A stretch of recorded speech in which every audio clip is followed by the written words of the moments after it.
Goliath is preparing for a hot date. The 2-year-old is about to meet his neighbor, Zuri. For the past 2 weeks, the white rhinos have been eyeing each other from adjoining camps. Goliath is a 2-year-old male white rhino who was actually donated to the zoo by Northwest Parks Board, where he was actually found abandoned by his mother and that.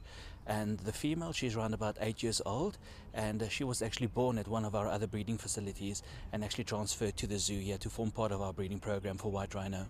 This gate that stood in the way of their union is finally being opened. The match has drawn a lot of attention, but there have been some reservations.